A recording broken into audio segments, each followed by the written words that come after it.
Hello, this is Dr. Laura Griffith Garland. And today's topic, I'm going to discuss what are spirit guides. This is not something that has an absolute and definitive answer. It also depends on whether you're talking about animal totems or whether you're talking human form guides or angel guides. There's been a lot written about angel guides, so I'll let those more qualified discuss that topic. Now, power animals or totem animals are something that I know a little about, along with the human form guides. I'm going to talk about the power animals and the human form type guides today. These type of guides exist in their own dimension. Where or what this dimension is not something science can currently define. From the shamanic perspective, this dimension is known as one of three spiritual realms, the lower, middle, or upper worlds. These dimensions have absolutely nothing to do with heaven or hell. That's a completely differing belief system and not quote-unquote places I've visited. Spirit animals in particular originate in the lower world but can travel to many dimensions. They act as guardians and helpers to humans. I've never run into non-helpful spirit animals. That does not mean they don't exist, just that I haven't run into them. I'm not going to blow a bunch of happy crap at you. I'm just going to tell you what I've experienced and perceived. A power animal usually needs to be retrieved for you by a qualified shaman. Can you have an idea before the shaman does his or her work? Yes. Can you be wrong? Yes. Why might you be wrong? A lot of different reasons, but we all want things to be a certain way, and that way may not conform to reality. Say you're a female and you love cats. Great, so do I. Your power animal may be a bird or a giraffe, or nothing to do with cats. Or say you're a big, strong, powerful guy with a well-developed ego. So you want to be told that you're a bear or a tiger.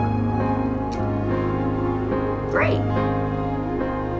Maybe that's not the influence you need. Maybe you need something that sounds softer, like a swan. Gotta tell you though, they're not particularly soft. Power animals come in many varieties. It is, however, more rare for them to be insects, especially any type that might infest something. Some of the reptiles and amphibians also seem to not show up much. The most common are mammals and birds. There are the occasional dragonfly, turtle, frog, salamander, of those varieties. The majority, however, are mammals and birds, at least in my experience. There are a number of websites and a couple of books dedicated to describing the properties of power animals, and I'll leave those to doing that. The key to remember is that no power animal is quote-unquote better than another. There's no hierarchy of power animals. That's a bunch of BS driven by people with ego problems. So a dragonfly is just as powerful as a dragon. Power animals are here to assist us for our highest good. Power animals will neither help you hurt other people nor accomplish world domination. It doesn't matter how many evil geniuses are depicted with white cats. A white cat will not ensure world domination. Power animals can help guide us and protect us. They can work through our gut reactions or even through the agency of living creatures. Birds of prey all seem willing to assist each other. So if you have an eagle, a hawk might stand in if there aren't a lot of eagles locally for you. Or if you have an eagle that is not a bald eagle, which is pretty much the only one in the United States. Let's say you have a golden eagle or a black eagle. A bald eagle is more than willing to stand in for your eagle.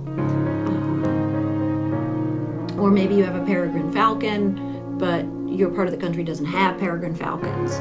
So another bird of prey, a hawk, for example, may stand in for that. All cats seem to be willing to work through house cats. So if you have any sort of cat, locally, what do you have? House cats.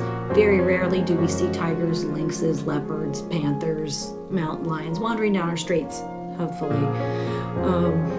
And wolves, and hyenas actually, will work through domesticated dogs.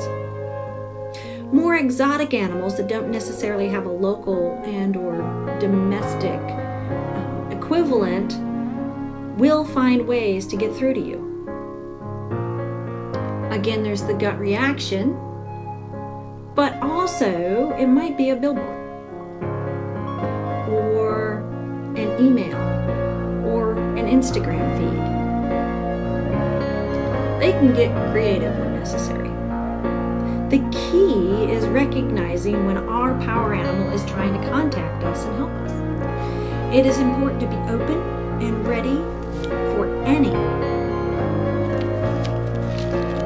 signs that they are sending our way. What can you ask your power animal? All kinds of things, as long as it is for your highest good and doesn't harm others. Need a meeting set up? Ask for it. Need inspiration? Ask for it. Need to find something? Ask for it. Depending on your power animal's traits, he or she may be more adept at some of these requests than others. Our power animals often complement us, not quote-unquote match us. So if you are already strong and confident, you may get a power animal that's about compassion and connection. If you are a bit, say, mousy in demeanor, you may get a mountain lion to help bolster your confidence.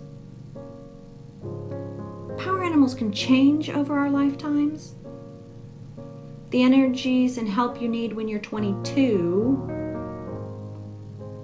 probably not the same as when you're 42 or 72. At least hopefully you've grown and changed during the intervening years.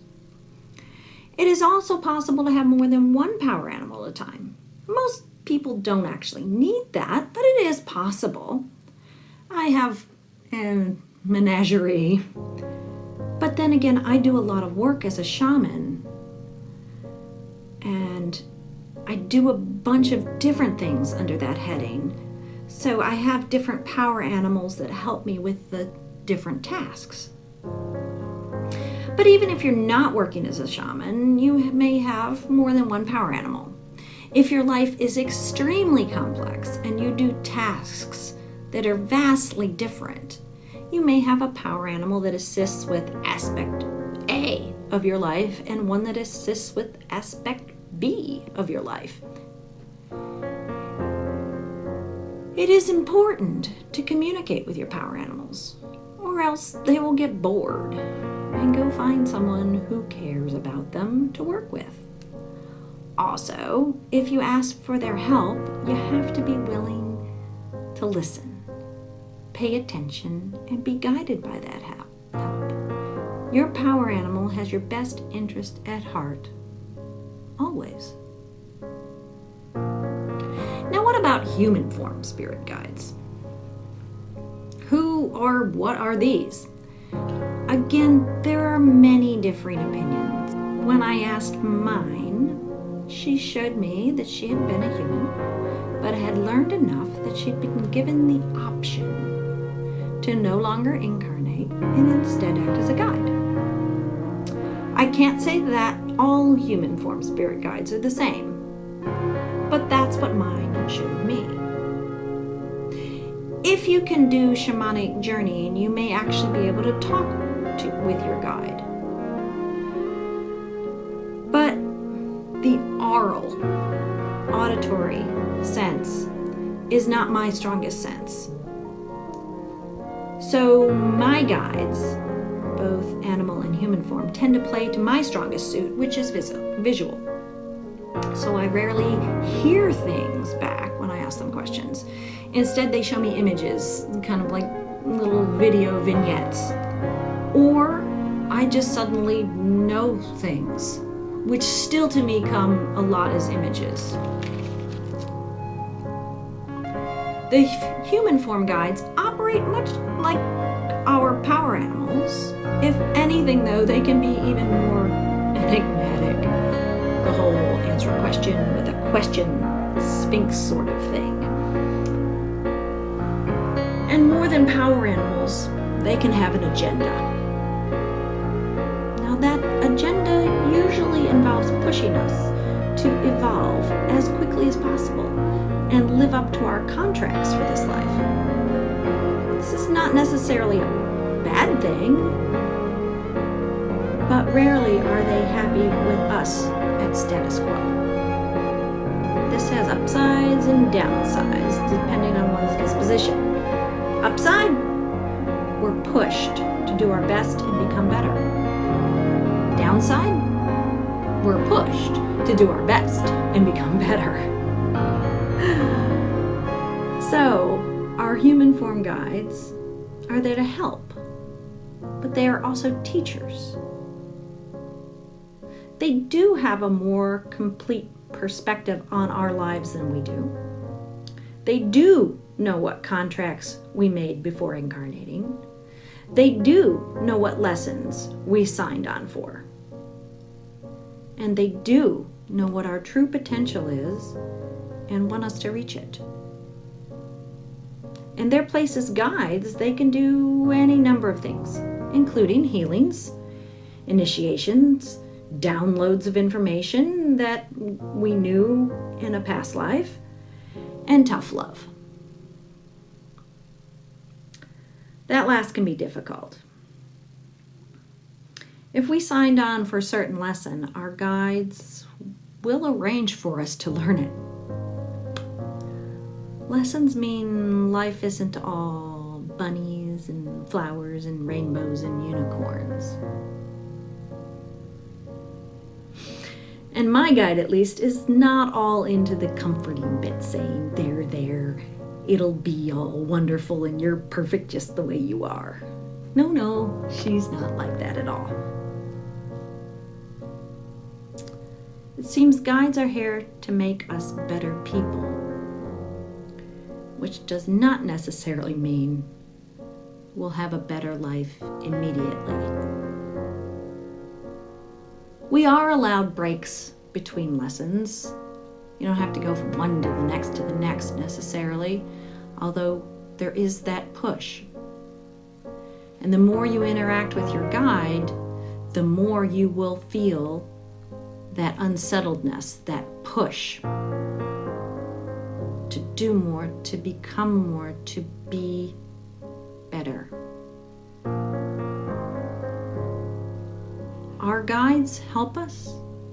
They never hinder us. It's just sometimes it becomes a little bit uncomfortable. But that's the whole point. If you stay in your comfort zone, you don't learn, you don't grow, you don't rise to your potential. I know this personally. Every time I get a little too comfortable, my guides help push me to move beyond. And that's a good thing. of us grow and learn, the better everything does become for all of us. Thank you for listening today. This little vignette about guides. Have a wonderful rest of your day, and hope to see you back here soon. This is Dr. Laura Griffith Garland signing off for today. Thank you.